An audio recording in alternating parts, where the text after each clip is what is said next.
Hello, human peoples. You're listening to the podcast network of Gamefully Unemployed. To support us and gain access to great exclusive podcasts like Fox Mulder is a Maniac, Tom and Jeff Watch Batman, Star Trek The Next Futurama, and our latest show, Spiel Boys, head over to patreon.com/gamefullyunemployed. We do game streaming, movie nights with our patrons every Friday night, and you can even commission your own podcast about anything you want. Literally anything, within reason, and we have to do it. You are quite frankly out of excuses not to go visit patreon.com/gamefullyunemployed. That's patreon.com/GAMEFULLY unemployed, which is spelled like it sounds.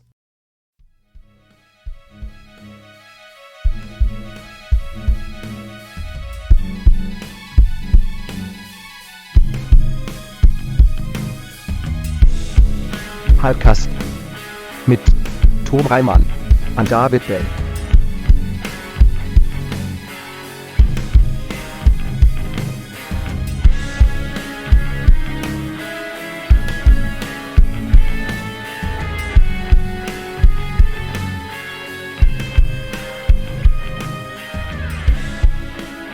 Hello, everyone. Hello.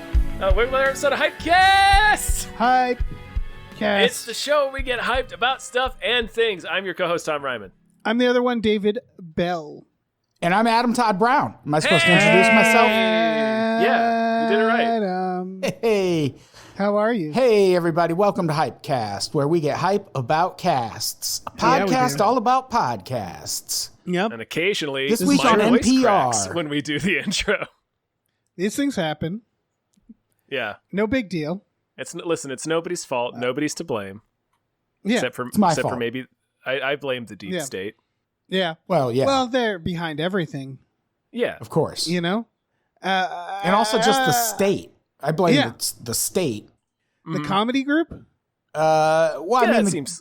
Yeah. sure, but also the government, as if there's a Yeah. difference between the two. No. That's what they want you to think. Mm-hmm. Adam, how are you? I am fantastic. How are you two doing? It feels like it's been a while since we've recorded together. It's been about 5 years since there was another Best Bad movie. Right. I know. We need to figure that out. I'm sure we'll Yeah. get back to it again. Such a fun podcast to try and book. Yeah. It is fun. It's fun. It's a fun show to do, but yeah, But yeah, it's really challenging to book.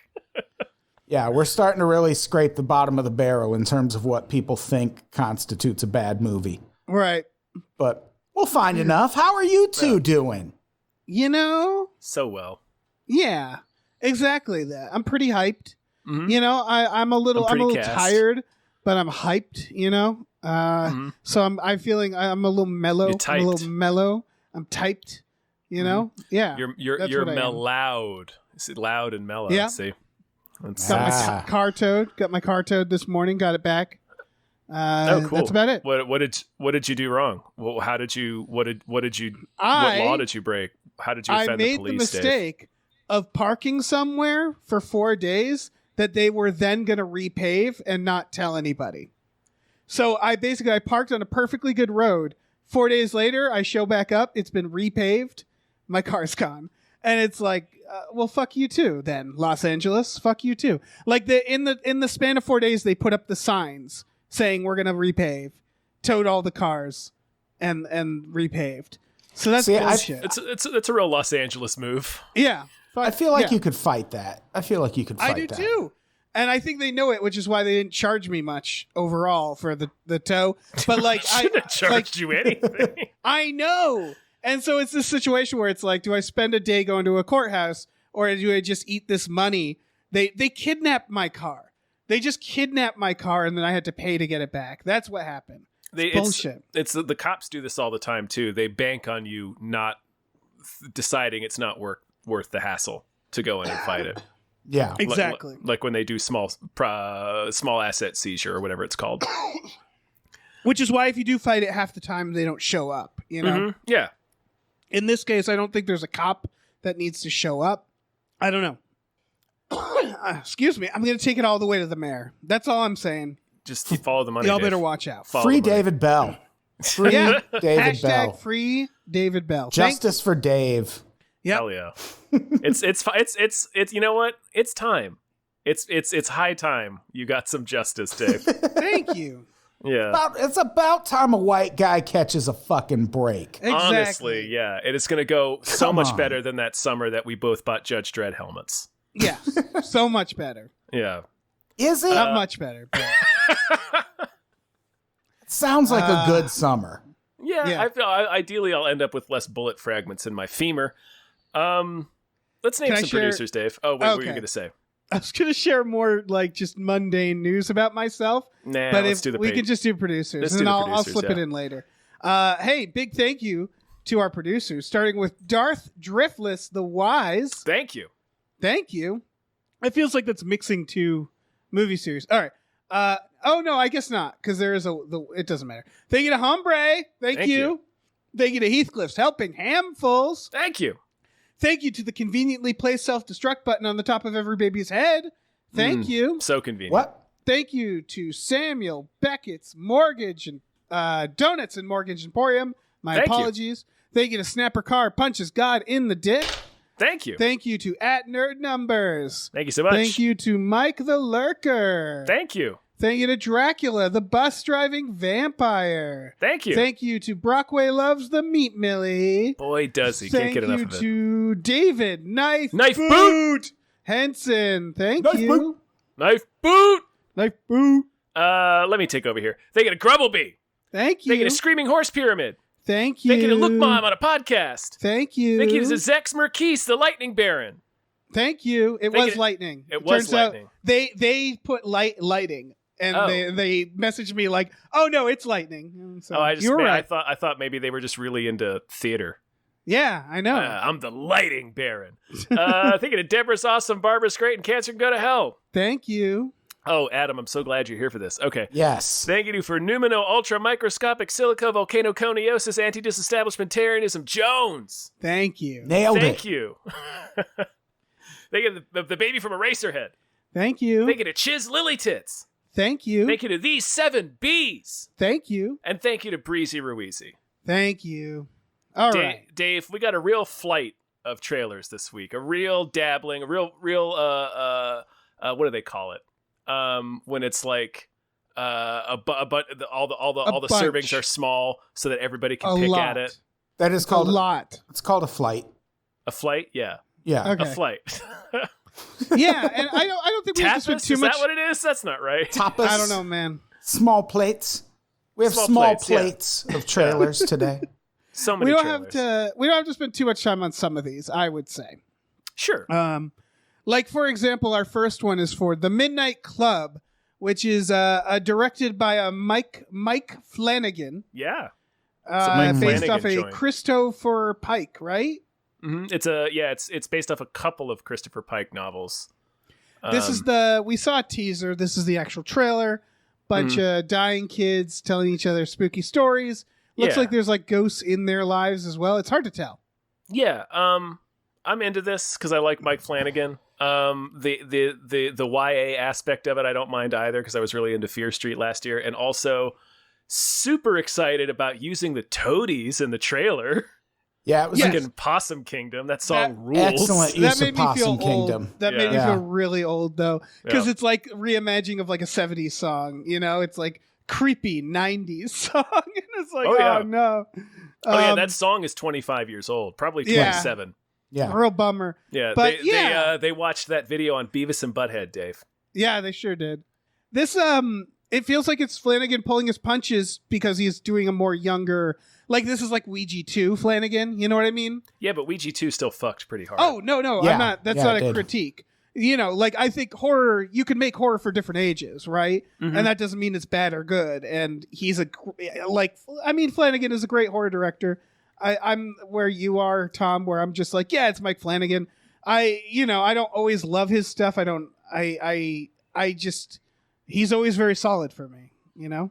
I like Mike Flanagan a lot, but I really wish he would just make another movie already. I hear that. Instead Yeah. of making everything a series. Like I didn't like Midnight Mass that much. Oh, really? I know a lot of people loved it.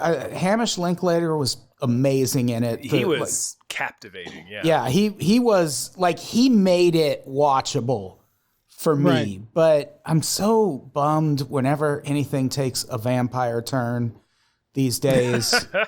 And this, I don't know, this looks good, but I don't trust Mike Flanagan's series as much as I used to. Sure. I didn't like Bly Manor. Hill House was very good. Yeah, But- I just like it across the board, but I agree with you. It feels like he's locked into a deal with Netflix that he's churning them out, and it feels like he's like, "Can I go now, please? For the love of God." He's talked about it recently.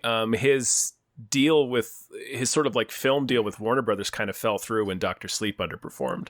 So like he had another Stephen King movie revival that he was going to do for them, and that deal got canceled. And he was going to do like a follow up to Dr. Sleep, and then that deal fell through as well. Warner Brothers don't know shit. They're that's shit. Warner Brothers They're just fucking shitting all over their stupid. hands and mouths right now. Yeah. Like the dumbest best stuff studio. Mike Flanagan does is Stephen King remakes. He's so good at that. You clowns. Yeah. Oh, God, Gerald's Game was so good. Oh, Gerald's Game is was. so good. Oh man. I almost passed out in that scene where she gets her hand out of the handcuff. Oh, God. I knew reading the book too. It's like you get to the degloving scene. You're just like, oh, it's like one of 2 times I've ever had to put a book down. The other time was when I read American Psycho. I was going to say. It's just like, okay, that's enough. I need to take a break from that. And like when that scene comes on in Gerald's Game, I had to mute the television. Like I still haven't completely watched that scene. Like I haven't watched it with the sound on. It's rough. Whew. It's really rough. Yeah. I mean, this is all to say, Midnight Club, I think he's pulling his punches a little bit, but like it I don't know. He's good at this shit. We're saying that now, but watch him deglove some dying kid in this show. That would be amazing. So Same hardcore. situation. Yeah. Same tied to a bed. And here's the thing. Yes, please. Do it. Yeah. Yeah, Do fuck it. Listen, they're dying. They're dying Yep. anyway. It's fine. Yeah. But yeah, I have no other thoughts. It's just people know I like Mike Flanagan. It's a Mike Flanagan special. Is it a mini series? I assume. I think so. Yeah. Yeah, and it's like, I'm gonna watch this. I'm gonna enjoy it. If you like Mike Flanagan, but the only thing I have to say about it is I feel like it's gonna be geared towards younger crowds. So probably no degloving, but you never know. But you never know. Speaking of degloving, do you want to talk about the next one? Yes. High possibility of degloving in this one, I feel like. Yes. This Hellraiser. Hellraiser. Hellraiser is such an underrated franchise. Hellraiser is so it good. never gets talked about like with Halloween and Friday the 13th, but it should be. It's so good. Yeah. So excited for this. I'm not as into the sequels, but that first one is just one of the gnarliest movies I've ever seen, and just conceptually is just terrifying, but in the best possible way. Yeah, it rules. So Yeah. And this trailer is awesome. It starts out great. The kid's fucking with the lament configuration. He's like, so what do I get? Do I win a prize if I solve this? And then the creepy dude's like, no, I do. So great line for Hellraiser. Yeah. It's also David Bruckner, who did The Ritual, which is a gnarly fucking movie. Mm-hmm. Did The Night House, which is a gnarly fucking movie. Did a segment in Southbound, which is a gnarly fucking movie. And he did Siren, didn't he? And he did VHS. Amateur Nights VHS, which is a gnarly fucking movie. So yeah, this is probably going to be a sight to behold. Yeah, it's a director I'm excited about. It's a series that I really like. Yeah. Yeah. I don't always love, I didn't love The Night House, for example, but boy, did it have some great visuals. And so it's just, And it was creepy through all the way through. Yeah, it's not a bad movie. It's not a bad movie at all. I shouldn't act like it's that monster in both Night House and The Ritual is something else, man. So, really good conceptually. So exactly. And with Hellraiser, you get to play with the idea of these like extra dimensional beings who like can't differentiate between pain and pleasure. So it's like that's high concept right there. So I'm pretty jazzed to see what this maniac comes up with for that. Lady Pinhead, has that been done yet? I don't think so. Yeah, I don't think there cool. has. That's progressive. Yeah. There's something in Hell. There was a push in Hell. There was like they elected a new Pinhead. Are Pinheads elected? Now she's going to be at the grocery store, and little girls are going to look at her and go, I can be Pinhead. I can be Exactly. I could grow up to be the priest of the void. Yeah. Right. Or whatever he's actually called. Lady Pinhead. Let's not get ahead of ourselves. That's true. That's Sure. true. Yeah, I don't know how Pinhead works. I need to go back and watch Hellraiser because I've only seen it a few times and I don't actually know what these beings' problems are.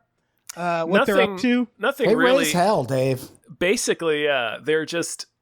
It's kind of like a really super interesting concept. I don't want to get too much into it, but they're beings that are so far detached from like morality or any sense of that, because they're just consumed by the pursuit of sensation. And like I said, they no longer differentiate between pain and pleasure. It's the same thing for them. Right. So that's really all they're after. Okay. So they're almost like spiders, I guess. I don't know. It's like they're Cats. They're like cats. Yeah, they're not always necessarily evil. It just kind of. But Yeah. I mean, I don't know. It's I have a question because the writers attached are the writers of this director's other stuff, The Night House and the Siren thing. But David S. Goyer is credited with a story by, which isn't a bad thing. I feel like David S. Goyer, that's the best way to credit him. Like I think he's like a story by. I think he's a good broad strokes kind of guy, but like when he actually writes a script, I usually do not like it. I was going to ask, does he have anything to do with the original? Is that why? But that doesn't. I don't think right. so. I assume it's probably like because they've been kicking around to remake a Hellraiser for a while, so I assume it was probably just like one draft or something. Yeah, That, yeah, I that have makes sense. no idea. That is me fully guessing. For sure. Yeah, I don't know. I'm into it. I'm into it. Yeah. This is I'll watch this this. looks great. Yeah. All right, let's keep going then. Let's keep going. Yeah, let's keep chug-a-lugging along, Dave. All right, Baby Lawn. Little baby lawn. Little baby lawn. Yeah. This is it's Babylon with Bradley Pitt and I think Olivia Margot Robbie. and I do think never mind. Yeah, Olivia Wilde. Yeah, Olivia Wilde. Was in Yeah, the okay, trailer. I did see her. Yeah, and it's Damien Chazelle who did Whiplash, and then La La Land, And then but then Babylon, and then also 10 Cloverfield Lane. Did he? He has the writing credit for 10 Cloverfield Lane. Oh, I was gonna say the other thing he did was First Man. Yes, First Man. Yeah, he as a director he did Whiplash, La La Land, First Man, and now this. And I really like Whiplash. I hated La La Land. Same. I thought First Man was fine. I don't remember First Man. So the big thing about I think this guy is a great director. I think he's fantastic. Like La La Land is well directed. I just didn't like the movie, like the plot. I don't know about you. But First Man, if you recall, one of the coolest things about it is it made space genuinely scary. Like the sequence where he goes to the moon, you feel like when they show him like looking out onto the moon, you realize like there's nothing out there. It's just dark and deserted and shitty. And like the part where they launch, they like all the equipment shaking, and it's just like he did a really good job at showing how fucking unnerving going to space is. And I liked that. Like there should be more movies that do that. Yeah. I mean, I didn't watch La La Land, but I also didn't like La La Land. Like I don't have to have watched it to tell you I didn't like La La Land, but hearing, like I wasn't familiar with this guy, but hearing the other movies he made makes me more prone to probably watch this. Yeah, although just like La La Land, this is about like making it big in Hollywood. It's old-timey Hollywood, which has a certain appeal for me. And they're just being real upfront by how high everyone was on cocaine all the time. It seems like a very different vibe from La La Land, though. Brad Pitt is playing Jack Conrad, which I looked up is an actor. He was only in like 6 films, and I don't know much about him. So I recognize the name. I'm not sure why. Well, it sounds like every name. Right. Like Jack Conrad sounds like a guy that coaches Little League or cuts your grass. It sounds like an actor. It sounds like a fake name. Yeah, or offed people for the mafia. Yeah. Either way. He's the Iceman, Jack Conrad. Right. But yeah, I don't know, man. It's again, I think this is a good director. Yeah, it looks fun enough, but like I'm really getting fatigued by movies about making movies. Like, yeah, I hear that. I'm a sucker for period pieces, though, so this one probably still has me. Sure, but there's only so many I'll things to. I don't know. I mean, I was about to say there's only so many things you can say about making movies, but that's not true. It's just there's only so many things that these filmmakers seem interested in saying. Well, so specifically, this guy specifically, because Whiplash is about making art and passion, and so is La La Land, and then this is about movie making, and it's like he really wants to talk about this subject. It seems like of like artists, and that's fine. But I strongly agree. Where I saw this trailer, and when I didn't know it was him directing, it was just like, oh, okay, yeah, another movie about making movies. We just did the Mank, we just did Once Upon a Time in Hollywood. It's just like, I don't know, man, there's so many. Yeah. Okay, we can move on. Nobody else has any other thoughts? Not really. I mean, it looks... Yeah, it's the trailer. Like, I can tell, like you said, it's about making movies, but it's still kind of hard to tell what this movie's completely going to be about. The cast is great. I love Brad Pitt as an actor, so I'll see it. But yeah. I mean, it looks fun enough. It's just I don't know. Yeah. I just don't have strong opinions on it like I do the next film. I was about to say, let's see if we have any strong opinions about the trailer for I Wanna Dance with Somebody. I, as someone who hosted an entire season of a podcast about Whitney Houston, have very serious concerns about this film. And I'm not joking when I say my concern is there is no cocaine in this trailer, because that is not a small part of Whitney Houston's story. Stanley Tucci should play cocaine. She was doing cocaine since she was in her early teens at the latest.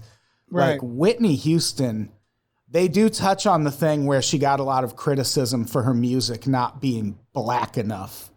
Meanwhile, Whitney Houston, like her upbringing, it was rugged. And I feel like they're going to gloss over the drugs, and they really shouldn't. It feels like a disservice to do that. But it does. It's not. It's what movies always do. Yeah, I mean, maybe this is just the trailer. That's true. That's true. Because the whole thing with Whitney Houston is, I mean, this is really commonplace. You hear it a lot, but her public persona and her private life were so vastly different.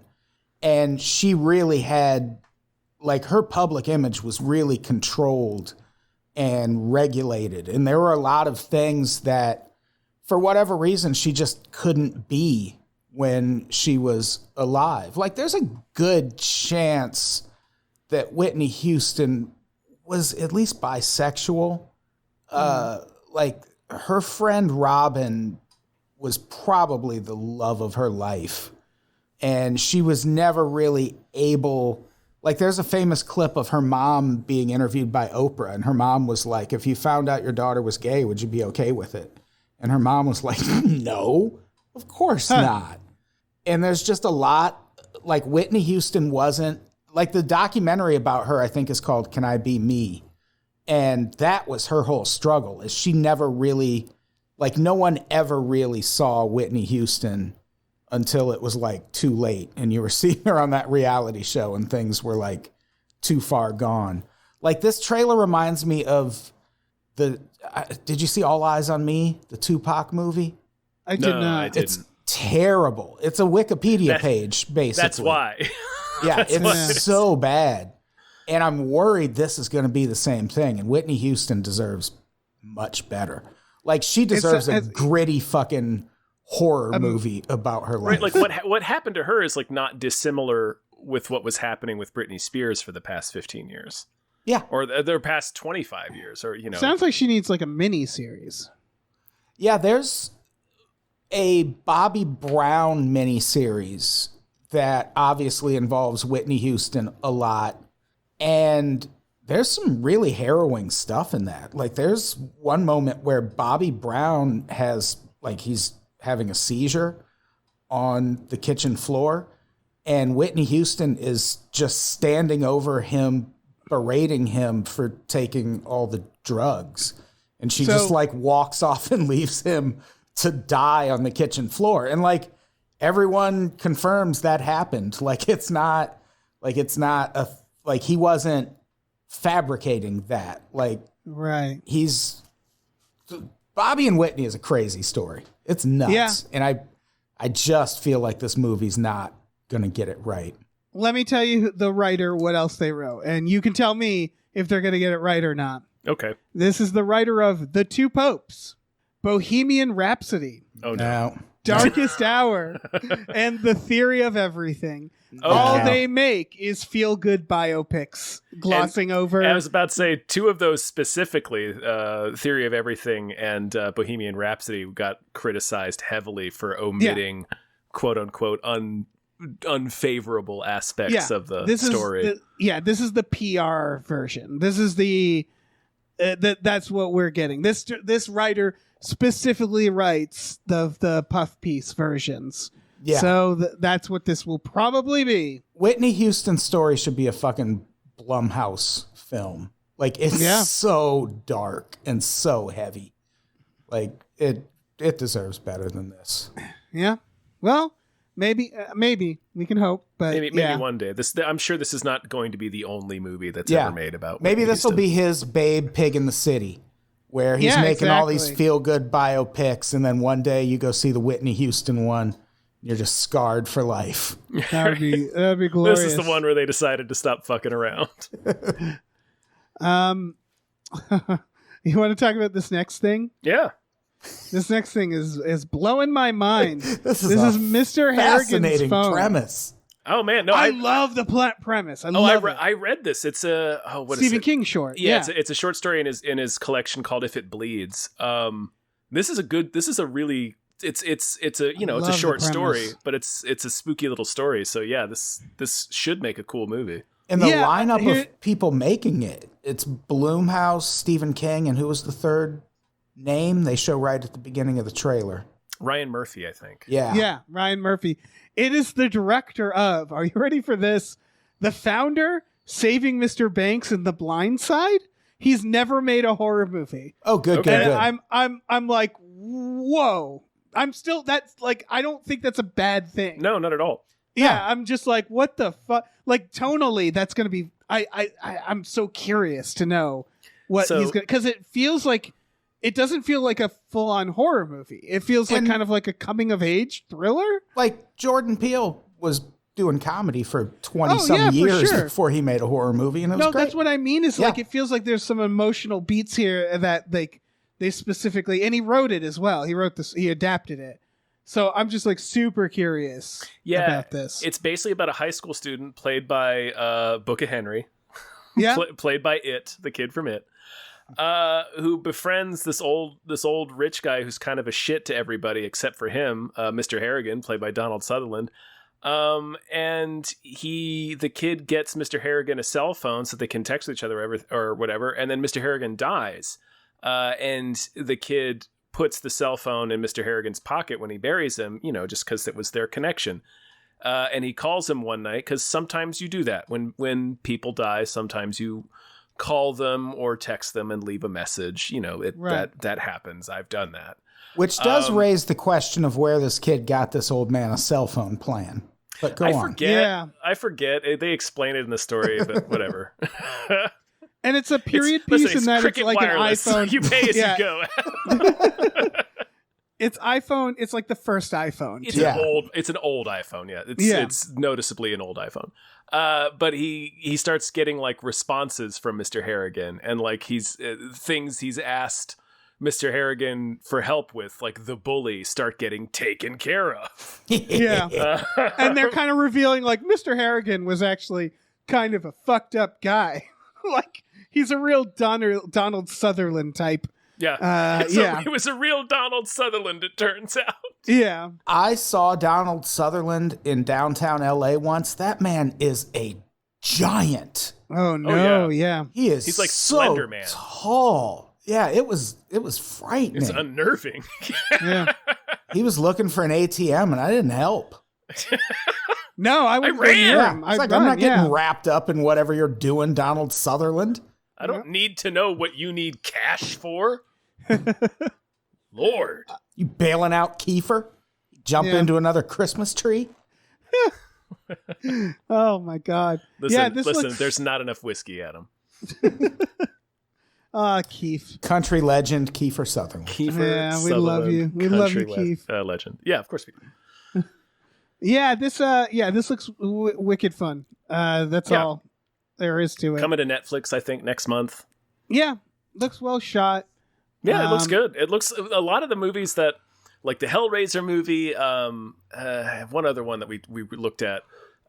They look like they could be in theaters, and it's just a bummer that a lot of movies aren't. I don't know. Yeah, like I'm still kind of burned about like Prey not being in theaters. I'm really burned about that. Yeah, that's fucking like whack. Prey should have been. Hellraiser should be. It's a fucking Hellraiser movie. What are you guys doing putting it on Hulu? Yeah. Anyway. Yeah. Well, speaking of things that should be in theaters, you want to talk about this next one? The Curse of Bridge Hollow. Should this be in theaters? I don't know. To compete with the Spirit Halloween movie. Every opening weekend record. Yeah. This movie. Yeah, they really. I want this to be good, but I have so little faith in Netflix anymore. It looks like Marlon Wayne's Hubie Halloween, basically. Yeah, it's like a mix between Goosebumps and Hubie Halloween. I mean, it looks like the goddamn Spirit Halloween movie. That it's the same basic idea, which is like this. There's a scene where they move into town from the big city in this small town that's really into Halloween decorations. The little girl says, "My dad's a science teacher, so we don't really do Halloween." And I was like, I don't know what that means. I'm obsessed with that line. Yeah, what does that mean? I have no idea what that means. That makes no sense. Why at would all. your dad being a scientist mean you don't do Halloween? Yeah. Like nobody's out here thinking ghosts are real when we celebrate. Right. Like, I mean, some of them are, but it's like anyway. And like only the most right-wing wackos associate Halloween with the devil. Like, is that where she's coming from? Like, my dad's a scientist. He doesn't believe in the devil. It's like, well, the devil's barely in the Bible anyway, so calm down. And then, Jack-o'-lanterns definitely aren't. All the decorations come to life. Let me ask you this. Do you feel better about this movie to know that it's from the director of Fantasy Island and Truth or Dare? Absolutely not. Whew, those are Dave. Yeah. Dave. I think we've reviewed both of those movies. Those are two of the worst movies we've covered. They are. Fantasy really Island. Those are among the worst movies we have covered on this network. Yeah. Truth or Dare. Don't remember Truth or Dare, but Fantasy Island sucked. That was Truth or Dare is very bad. Truth or Dare is similarly bad, but like Fantasy Island had like I was sort of into the idea of doing it as a horror movie, and then I saw that movie. And it's like, boy, you just didn't do anything cool with this idea. They really didn't. We watched both Truth or Dares, me and Tom. Oh yeah, I saw Truth or Dare. Fuck that movie. Yeah, we watched a shitty indie one. And then we were like, oh, this isn't the Blumhouse one. And then we put on the Blumhouse one. And the shitty indie one was the better one. Shitty indie one, so, it's actually feels a little too derisive to call it the shitty indie one. Because it wasn't bad. Like it wasn't bad at all. It was not bad. Yeah, so this is a skipper. I'll skip this probably. one. They also show you the whole movie in the trailer. Yeah. Like, they show you every beat of the movie. Like, they come to town, they don't quite fit in, dad's a stick in the mud. They accidentally unleash some ghost in their house that possesses all the decorations. They get chased to the high school, and then Act 3, they decide to fight back and just start chopping the decorations apart. Like, they show us the whole movie. That's the movie. That's the whole movie. What do I need to watch it for now? Like, come on, guys. Right. It's whack. Yeah. It's whack ass, Dave. I like Marlon Wayans. We all like Marlon Wayans. Yeah, we all like Marlon Wayans. But that doesn't mean this is going to be good. Yeah, I might watch it anyway. I watched Hubie Halloween. Yeah, you did. I watched Me Time with Kevin Hart and Mark Wahlberg, or about 75% of it. How'd that go? Oh, I gave up. Okay. Like, I recognized that it sucked about a third of the way through, but I was like working and whatnot. and so I just kept it on. And then at one point, me and the wife both kind of at the same time were like, all right, what are we doing? Okay, this is not how we spend our time. I got all the way through the wrong Missies, so I feel like I could probably tackle that. Can we talk about National Treasure? We absolutely can talk about National Treasure. Edge of History. So something this trailer, I had to look it up because the trailer makes it really feel like Benjamin Gates has like died and this is his daughter. Nope. It's not that. No. Well, you see her dad in the trailer, and it's very clearly not Nicolas Cage. Oh, you do see her dad. Yeah. Okay. Yeah. I missed that. But yeah, at first it seemed that way. That's what I thought. And then they show him. But all this is to say this is a Disney Plus series, a continuation of the National Treasure series that does not have Nicolas Cage in it, which means it is pointless. Yeah. Right? It's pointless. No need for this. Yes and no. I listen, he might show up, but hey, Riley's in it. He sure is. And so's Harvey Keitel. And Harvey Keitel. Yeah. Harvey Keitel grabbing a paycheck. But I don't think he's in it much. I think more than almost any Nicolas Cage movie, National Treasure depends on him being in it. Because it's not like that's a super duper strong or original or unique premise. Here's what I would have accepted. Young Indiana Jones format. Old man, that's old Nicolas Cage. Maybe like even get Nicolas Cage, put him in old man makeup, shoot him for a day. For the whole season, and then just like hire a young kid to act like Nicolas Cage and go on treasure hunts. Just do young Indiana Jones. Yeah, this needs YA Nick Cage in it. Yeah. Whoever that young kid is. Give some 16-year-old actor Nick Cage hair, please. Yeah. See, I'm gonna have to watch this because I need to be I need to know all about the lore of the National Treasure universe. We're probably gonna watch it, and if it's like a fun treasure hunting show, then it might be worthwhile. I don't know. It seems weird to take the National Treasure movie and do a spin-off without Nick Cage, because that movie is like so I feel like they did really well, really right? depends on Nick Cage. Yeah, they did. Yeah, and I think the reason why is Nicolas Cage. Yes, exactly. Yeah. Like, exactly. I don't think anybody is watching. They are making National Treasure 3. It is slated for 2024. Like, that is going to happen. Okay. Yeah, and that I bet you Nicolas Cage. Yeah, I bet you Nicolas Cage will show up in this. Okay. You know, that's my guess. At least it would be crazy if he didn't at least cameo in it. Yeah. He should at least be taxidermied in a Turtle museum Top, or something. The old Turts. He's producing this one. You know, old T-Tob. Okay. Yeah. All right. I take back what I said. Yeah. I take back. It's what on I said. Disney Plus. Disney Plus is maybe the only streaming service I don't have, because it felt like the one more than any other that I was just subscribed to just in case, like in case something came on that I needed to watch. I have it for The Simpsons anymore. Yeah. It's pretty much the only thing I watch on it. And sometimes they do put, if you're really into like the old weird Disney movies, like some of the weird like Wonderful World of Disney TV movies and kind of the odd live action stuff they used to do, all that's on there, and that stuff's cool. Like if you want to watch The Black Hole, which you should, because it's out of its mind, that's on Disney Plus. That's cool. But yeah, like I don't know, but maybe this will be something. Yeah, I think this is just to hold us over until National Treasure 3 comes out. From the writer of Bad Boys for Life, I just looked it up, is working on National Treasure 3. Listen, so it's in good hands. I was going to say that movie, pretty good. Yeah. So I'm into it. Yeah. This is what it is. We got to expand the National Treasure universe. Sure, and why not? We need that TV show to do it. Everybody go out and support your local National Treasure. Mm-hmm. Support your local Harvey Keitels and Justin Barthas. Yeah, they need it. They need it. All right, let's talk about Bring It On, Cheer or Die. What? Sure. Couldn't they just reboot this without it being a horror thing? I don't know, man. Because Bring It On's a great movie. It's very good. Yeah, I've never seen it. You've never seen Bring It On? I've never seen it. Yeah, it's a big blind spot for me. Yeah, it's a good film. That's what I hear. Yeah, everybody loves it.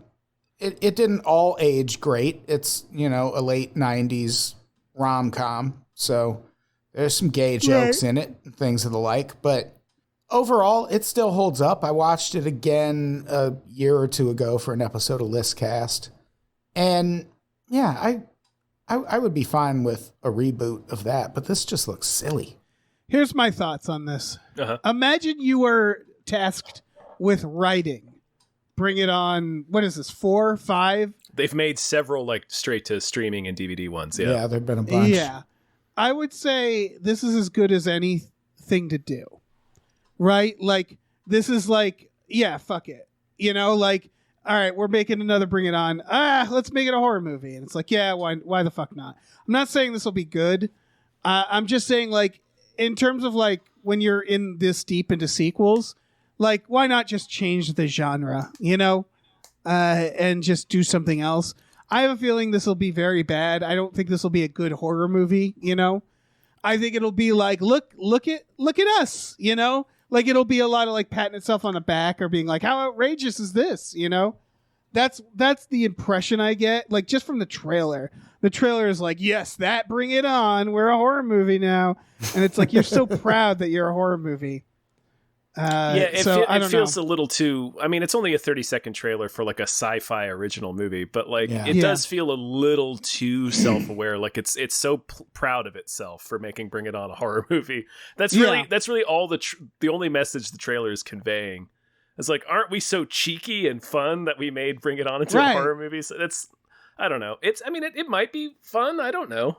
Yeah. Meanwhile, Cheerleader, I don't dig that tone though. Cheerleader feels like the genre of a high school athlete that gets murdered by their fellow athletes the most. Almost exclusively, yeah. Yeah, I think in a horror movie universe, like, it is, it's not good to be a cheerleader. Like, you wouldn't want to be a cheerleader in any of these universes. Like, the death rate is phenomenal. There's all those famous true crime cases with moms killing their daughters' rivals on cheerleading teams. I mean, I say all of those. There's like a handful. They're just very killable, apparently. Yeah. Make that movie. Mm-hmm. Yeah. Or make the next movie. There's several Lifetime movies about murderous I mean a real movie, Adam. Oh, okay. Yeah. Yeah. Then no, it's not been made. Yeah. I would argue this next movie has more of a right to exist, although that's not praise for this next trailer. Oh, yeah, sure. Which is The Killing Tree, which is about a Christmas tree that comes to life and kills people. I'm so tired of shit like this. Yeah, this is what I'm going to give them. I fully expected this to be like I expected it to be like Haunted, so it'd be like spooky, like, oh, people are dying around the Christmas tree, like they want to have their cake and eat it too. They want to be like, ooh, it's a campy movie about a murderous tree, but we're not actually going to do the work. At least in this trailer, the tree comes to life, walks around, and talks. And has a knife in one scene. Yeah, and it's like, all right, well, like, you did the work. If you're gonna do the meme, do the meme. You do it. Yeah, exactly. Yeah. And they did it. Yeah. They did it. So I don't. This could be fun, but also, like we said, it's a meme. It's just they're definitely just going for the meme of it all, which could still end up being fun. Like there's definitely a shot of a tree, a Christmas tree, stalking through a bedroom with a kitchen knife. That's awesome, and I want that to exist. But we'll see how much fun it ends up being. Yeah, it's one of those things where, like, they're just hoping for it's the Winnie the Pooh thing, right? They just want people to share it on Twitter and go, "How wild is this?" This does look better than Winnie the Pooh. It does. It looks like they gave more of a shit. What was the Shudder movie about the jeans that murdered people? Slacks. Yeah. I wanted to murder that movie. I hated it so much. Oh my God. I never saw it. Here's the thing. I felt so tricked because I saw the premise. I saw it on Shudder and I had no intention of watching it. And then I read one of those fucking like 10 best horror movies streaming right now lists. And it was on there. And I was like, really? Like maybe it's one of those movies that's just done so well. It's like still good. And no, it was terrible. It was the worst. And I got so many Slacks vibes from this trailer. Right. Again, they're going off of a gimmick. Yeah. Yeah, I don't know, man. I don't got anything else to say about it. I mean, I have nothing else to say. The tree does rip a dude in half at one point in the trailer. That's pretty sweet. I think they're doing more of the work than a lot of these. Yeah, they're actually... Again, the Winnie the Pooh one was the laziest thing. That is, ever. And they knew they were just going to be a meme, and they knew that would get them enough people to watch it. Yeah. Whereas this, it's like, yeah, at least that tree is going around killing people. Yep. And it looks like they tried. You know. Like, within their budget. As much as you can. Yeah. Okay. Well, let's talk about this next trailer. This was actually going to be on More Hype. I don't think no one's fucking talking about this. Oh, really? Well, no, it's just like it comes out soon, and I know we're going to cover it. This is VHS 99. You just think more people would be fucking, shouting from the rooftops about this. It hasn't already been 2 years since VHS 94, right? That was last year. I think they're going to start doing these yearly. I think that's the plan. Sure. I mean, why not? Yeah. Yeah. I'm fine with it. I love the VHS movies so much. They're so good. They are, except for Viral. Viral sucks. But yes, and this it has its merits. Reviews. I don't hate what? Viral. The magician one, obviously. The magician one that immediately breaks the format? Yeah. Everyone's mad at the magician one. It's because it's bad. Yeah.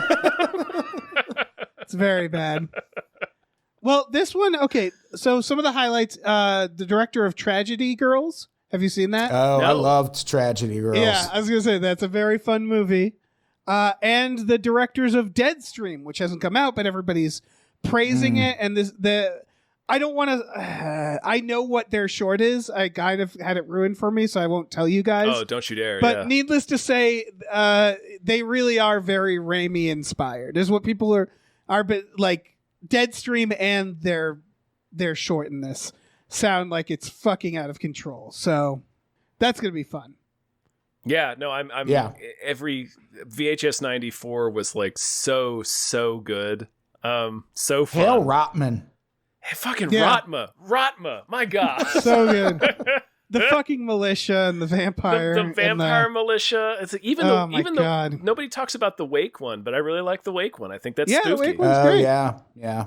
I love that franchise so much. It's so good. So much fun.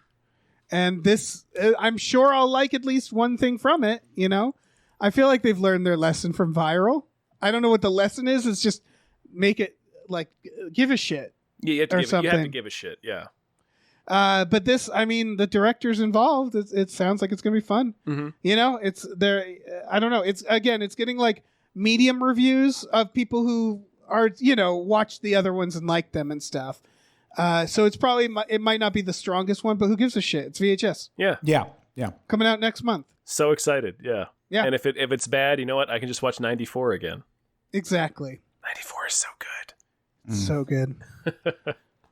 We have one last trailer. Oh, boy, do we.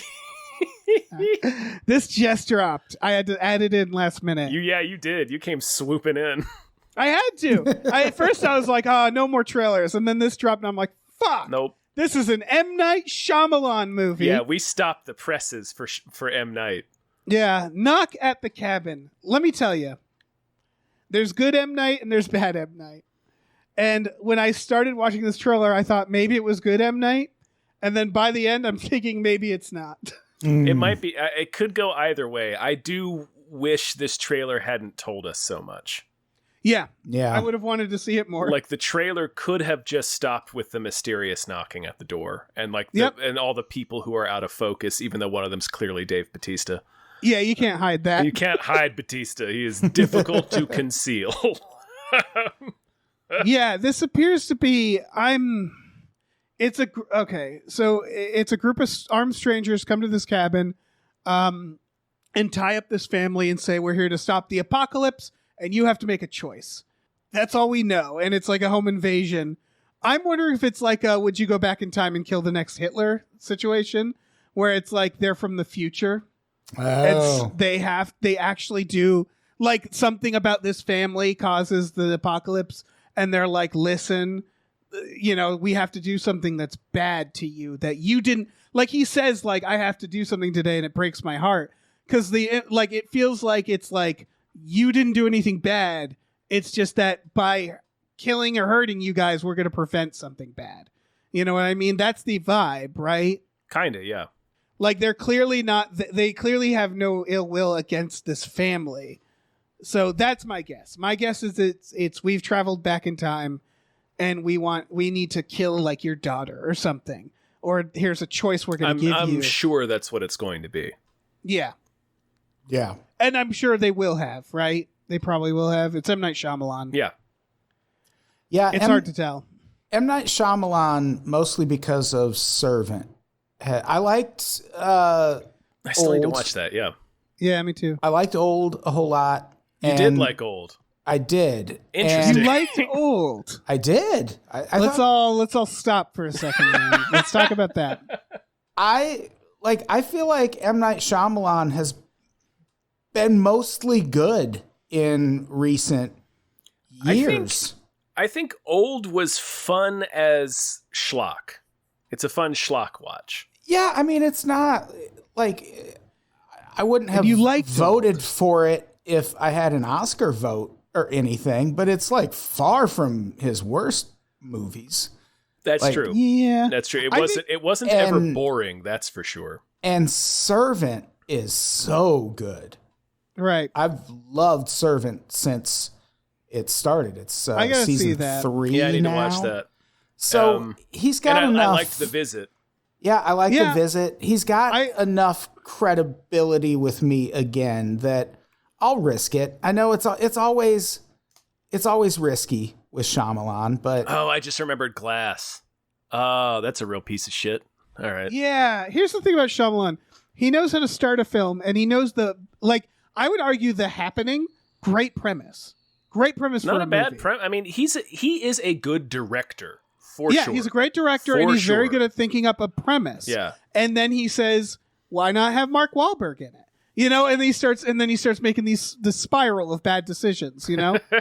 And so that's where it's sort of like same with Old, a beach that super ages you. It's like that's not a bad premise, but we all kind of roll our eyes because we know now what to expect with Shyamalan. Because he never follows through, in my opinion. The answer is always stupid. It's always ridiculous, and it ultimately is like silly. It's not always stupid. I think he's gotten that stink on him, but I don't think it's always accurate. I would say the twist in The Visitor I really liked. I like the Visit twist, yeah. Yeah, The Visit. Yeah, so I don't know. By the way, Rupert Grint is the other person breaking in here. I can't. I mean, there's two other people, but the only two actors I recognize are Dave Bautista and fucking Ron Weasley. Yeah, so what do those two have to talk about? He's great in Servant. Oh, Ron's in that? That's right. I forgot he's in that. He's one of the leads. Played, he's fantastic in it. So's Toby Kebbell, right? Isn't he in it? Yeah. Man, I gotta watch Servant. It's good. I like Servant a whole lot. It's still going. He played Cheetah Chrome in CBGB, yeah, the movie. Yeah, he did. That was real special. Yeah, I mean, I won't not watch this. Yeah, of course I'll watch it. It's a Shyamalan movie. Of course I've seen every one of them except for Lady in the Water. That's the thing is I've never seen Lady in the Water either. I've seen it. It is not good. I heard. Yeah. But here's the thing. If I ever met M. Night Shyamalan, and if I wanted to be diplomatic, and I would first of all hope he'd never listen to a thing I've ever said, like a podcast, I would go up to him, I'd shake his hand, I'd say, thank you, you've given me so many hours of entertainment, and that wouldn't be a lie. For better or for worse, like you just said, I always watch his movies, so it's like... And I would also argue that he's not Yui Bowl, you know? It's just like, no, whenever one of his movies comes out, I'm excited, I go and watch it. Listen, his first 3 movies are bangers. Oh, yeah, and like we said, he's a good director. Yeah, he's a very good director, yeah. In terms of his writing, it's just like, look, I'm like, again, for better or for worse, I always go to watch them, and I'm never bored, you know? A little bored during The Happening. Yeah, The Happening, to me, is one of the best accidental comedies of all time. It's amazing. I don't know when I've laughed so hard out loud in a movie theater than when I watched The Happening. It is one of the worst movies, but also it's one of the most entertaining bad movies I've seen. And it's one of the It's one of the best fucking trailers I've ever seen, which makes it all the more frustrating. I don't remember the trailer. It's just people fucking walking off buildings and stabbing themselves in the neck.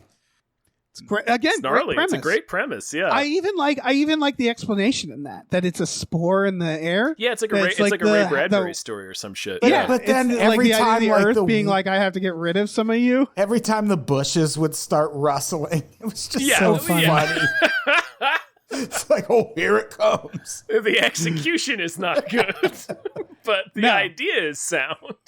Yeah. Oh, that movie. Oh, man. A dude laying down in front of his lawnmower. Perfect. Great time. I want to watch that. I want to watch The Happening. You can do that, Dave. That's a thing you can do. Well, we have news stories to talk about, but we have some more patrons to thank. Should we do that? Do it. Yes. Big thank you to Glitterous, CFO of Michael Shannon's Chocolate Factory. Thank you to Davey Francis 9. Davey Goes to Hell. Thank you. Thank you to Oh Great. It's that guy. Thank you. Thank you to Chester's Prophet. Thank you so much. Thank you to Definitely Not Guillermo del Toro. We're on to you. Thank you to Brian, who Tom knows. Sure do. Thank you to Bob Grenville. Thank you. Thank you to Steven. Thank you. Thank you to Han Toomey, the confused cyborg. Beep, Thank boop. you. Let me jump in here. Thank you to Asking 7. Thank you you to Happy Ed 209. Thank you. Thank you to Manischewitz Maltov, says economic solidarity is the path to paradise, comrades. True, yeah. Thank you. Thank you to Tiger Drawers Pratt Thompson. Raindrops keep falling on my head. Thank you. Thank you to Dan Hackroyd. Thank you. Thank you to Cody Johnston's Time Machine Noise.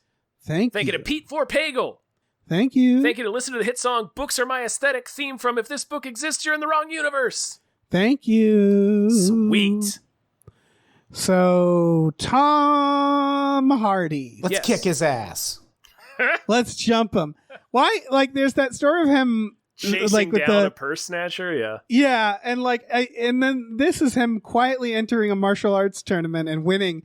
And again, just like the purse snatcher or whatever, imagine being like in this tournament and getting in the ring and then being like, is that Tom Hardy?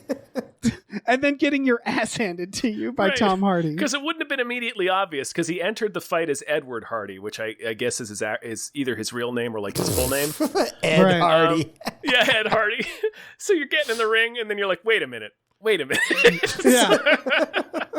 The other mind-blowing thing is if you read any of these, this was all over the internet today or yesterday, but if you read any of these articles, they all point out this is not the first martial arts tournament he's won this year. That's hilarious. Yeah, it's like Jake Paul, but he's just being quiet about it. Yeah. Yeah, no, it's kind of... I would be kind of pissed because, almost no one else entering these tournaments has the money to just be like, you know what I'm going to do with my 2022? Get really good at martial arts and go enter a bunch of tournaments and nothing else. I'm not going to work. I'm not going to do shit. Just going to train. All these other people, they have like day jobs and shit, and then they have to go to their weekend All Valley Karate tournament and get the shit beat out of them by Ed Hardy. Okay, Tom is his middle name. It's Edward Thomas Hardy. Okay. He should call himself E.T. But yeah, I mean, it's just nice to know that we have an actor that'll fight for us for the fate of mankind when the tournament comes around, when Shang Tsung comes here and then disguises himself as his agent. And right, be like, people say you're he's fake. our Johnny Cage. He's our Johnny Cage. Yeah. Thank you. It's nice to know we have a Johnny Cage. It's good to know we got one, Thanks, Tom Hardy. Tom Hardy seems cool. He does seem cool. He seems cool from a distance. He seems like the type of guy that if you'd go to his house and like hung out with him, it would be like 15 minutes and you'd be like, so I'm going to go. Like, I don't know if I'd want to talk to him, Yeah, he seems like he could get intense over time. And I don't like that kind of guy. Like, I wouldn't want to like date his sister, know? Yeah. Like that would be not fun. But I mean, he also does those little British programs where he sits in like a garden with his dog and reads children's stories. Does he? Yeah. Yeah. All right. Listen, he's got Tom layers, Hardy is, Dave. He's got layers. Yeah, he might be the best person on earth right now. Like he might be living the best life like the best life of anybody. You know what I mean? Yeah. So good for him, I guess. He's making another Venom, winning MMA fights. That's a pretty good life. Yeah, it's not bad. Doing pretty good. Doing pretty okay. All right. Well, that's that. Let's talk about Brendan Cronenberg's next film. Yeah. Which is called Infinity Pool. It stars Mia Goth, who's real hot right now. Yeah. I need to see Pearl. I haven't seen it yet. Yeah, same. Alexander Skarsgård. And it is currently fighting an NC-17 rating, which it's like, you're Brandon Cronenberg. I don't know what you're fighting for here. Well, which is weird because his last film, Possessor, was just released unrated. So I think this is, and the NC-17 rating is becoming a thing after, I've forgotten the director's name, but he made Blonde, the upcoming Marilyn Monroe movie with Ana de Armas that famously got an NC-17, and it's getting all this buzz because of it. Like, it seems like ratings are pointless now, right? Like, it's pointless. And honestly, everything comes because to it all goes on streaming anyway, and nothing on streaming is rated. And it's kind of wild how, like, there are movies on Netflix that just show full frontal nudity. I've run into them, and it's like, man, I wish I was a teenager again. Right, and it just says TVMA, or it'll say not rated. So it's like it's never been a better time. Matter. Yeah, like we don't to have be a horny teenager. Pearl clutching thing about like, oh, you won't get distribution if you have an NC-17. Well, it doesn't fucking matter because everything just goes to Netflix. And if anything, fighting the NC-17, all you're really saying is no. Parents should be able to bring their teens to this movie, right? Because like if it's R-rated, teens still can't go in theory. Like, I mean, the issue is the NC-17. I'm sure you know this, but for listeners who maybe don't, who maybe were too young to remember when MPAA really had a stranglehold on the industry, if your movie got it hit with an NC-17, it meant no theater would carry it. So like that's why when a movie got rated NC-17, it used to be a big deal, and like studios and directors would bend over backwards to make all the cuts to appease the MPAA to get them an R rating, because its theaters won't show anything that's harder than R. They just won't do it. Right.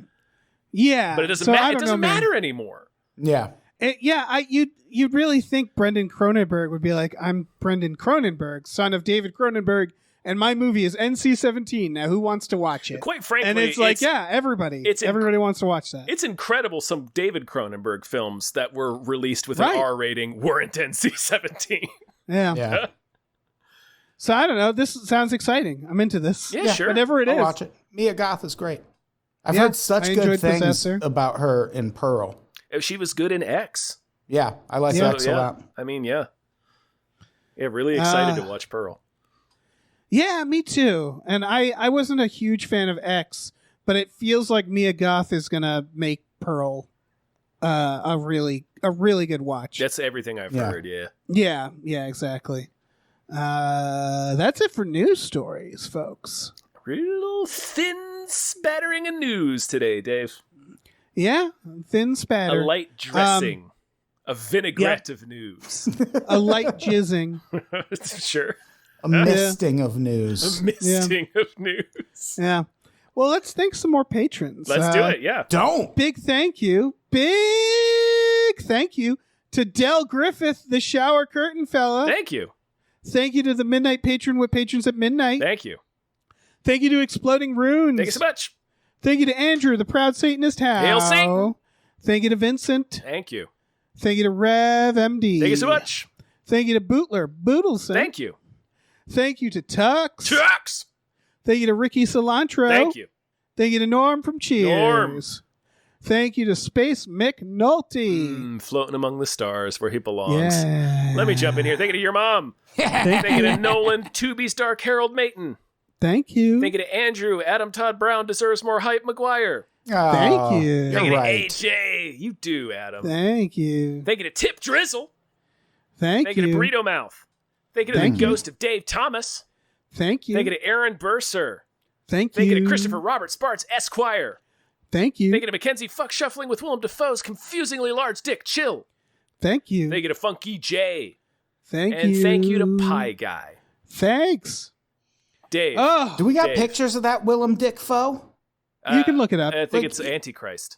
Antichrist? Is it in that? I think it's specifically that's a an dick Antichrist. double. Oh, it is? That's a dick double. Oh, man. No, the story is the that story comes from that. Lance von Trier needed a double for Willem Dafoe's dick in Antichrist because he found it, quote, confusingly large, the actual dick.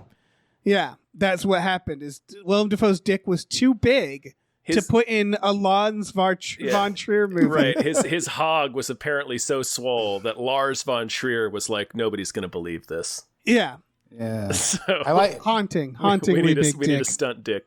God, that movie's crazy. We find out what the fox says in that movie. Yep, that's true. Yeah, he doesn't say what Ylvis think he says. Chaos reigns, baby. Yeah. Dave, you what? You scum. You scum. You absolute filth. What is it? Zip your lips. All right. Shut up, Dave. Zip your pillowy lips. Fine. Your soft, supple, pillowy lips, Dave. Right for the kissing. It's true. It's true. Yeah, it's where you plant kisses and they grow into hugs. Do you have, I don't know. Do you have a movie that deserves more hype? You know, not only do I have but I have us. What? Plural movie. This is unprecedented. Stop. Yeah, the this was tough presses. because I found the first one and then the second one snuck up behind me and fucking hit me in the back of the head. I hate it when they do that. And I had to include it. The first one's called Piggy. This comes out on VOD October 7th. It's from a country. What country do you suppose? It's from a country that doesn't speak English. Oh, Spanish, I believe. It's referred to as a Spanish-French horror. Okay. It is about a overweight teenage girl who is horribly bullied by her peers, tortured by her peers, and then her peers are kidnapped by a serial killer. And let me tell you, she's not sure how to feel about that. They described it as a cross between the movie Fat Girl and the movie The Texas Chainsaw Massacre. Jesus. I think the idea is like, as they put it in this, is that at no point do you know what this character is going to do at any moment. So like, there's this feeling of like, is she going to help them? Is she going to just watch? Is she going to join the serial killer? Like, there's no telling. She's someone who's been clearly like just bullied a lot. And you know, as they put it, is like she was tormented all summer and then her tormentors have been taken away from her. So to her, she's like, thank you, kind stranger. But obviously the serial killer is bad.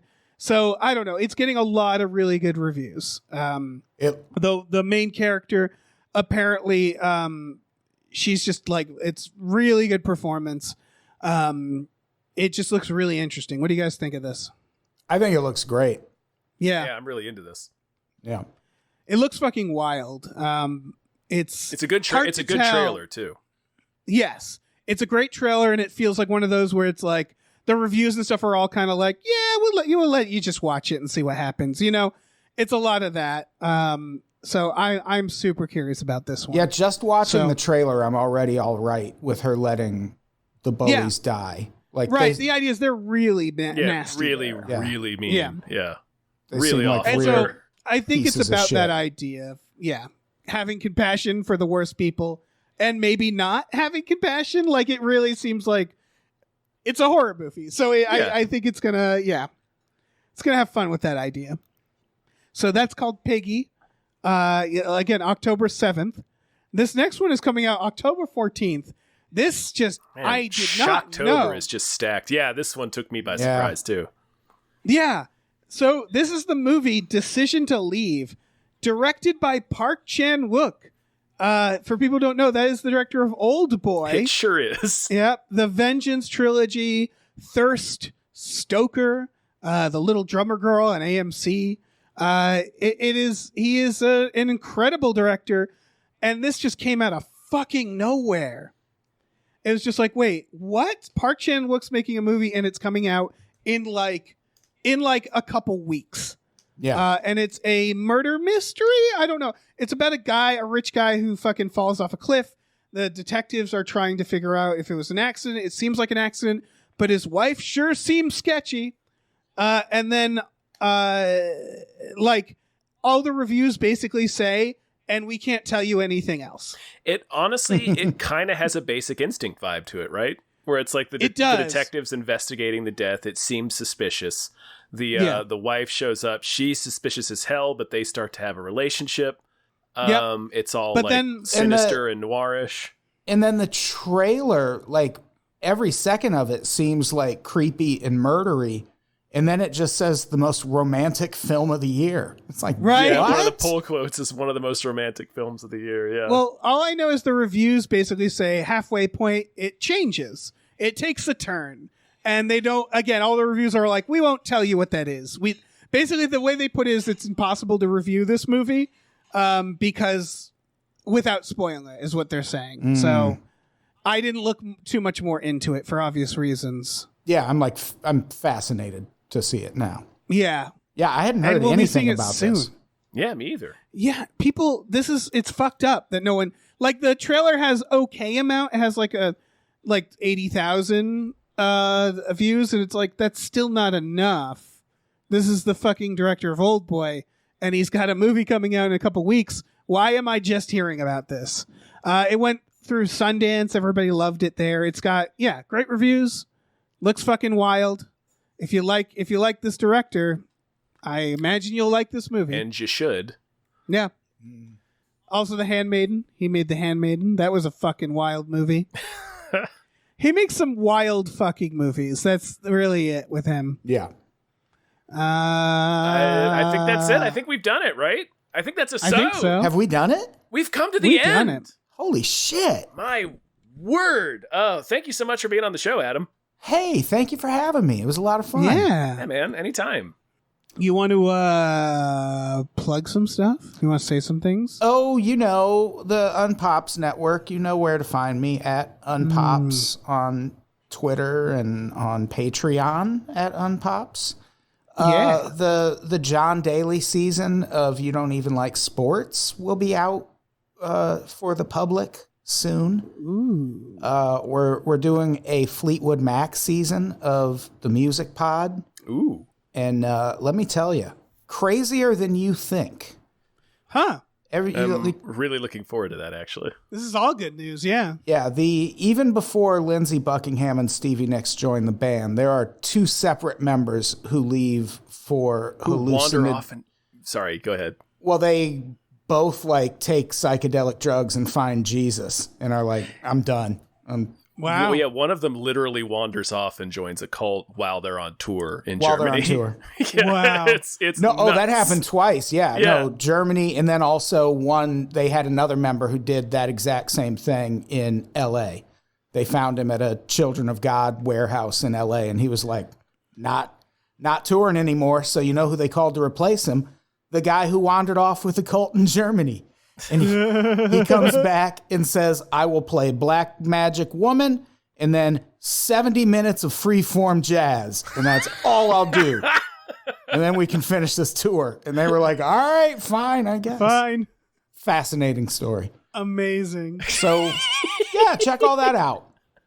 And holy shit. Mick Fleetwood is just like, I'm just trying to make a band, man. Come on. I just want a band. Yeah, it's a wild story. Fleetwood Mac's nuts. Oh, shit. Yeah. So Dave, that'll be all out soon. Sweet. Tom, would you like me to tell them some stuff? Yeah, you should say some words. We have a Patreon. Patreon.com/gamefullyunemployed. You go on there for $5 a month. You get access to a bunch of exclusive podcasts like Tom and Jeff Watch Batman, Fox Mulder's Maniac, Star Trek The Next Futurama, and Spiel Boys. We also watch movies with our patrons every Friday night. That is the night this podcast comes out. So check that out. That's it. Oh, and rate and review us wherever you do that. Yeah. Or not. It's all right. Drop us some stars. We also have a store. Head over to gamefullyunemployed.com where you can find a link to our Teespring store where we have all kinds of cool original artwork and designs you can get on t-shirts, mugs, stickers, posters, all sorts of things. So check that out. Yeah. Slap your little your little peepers on that. Slap them right on there. Smush your eyes up to the screen. Goddamn peepers. Cram it in your eye hole. All right. We can be done. Say goodbye, everyone. Goodbye, everyone.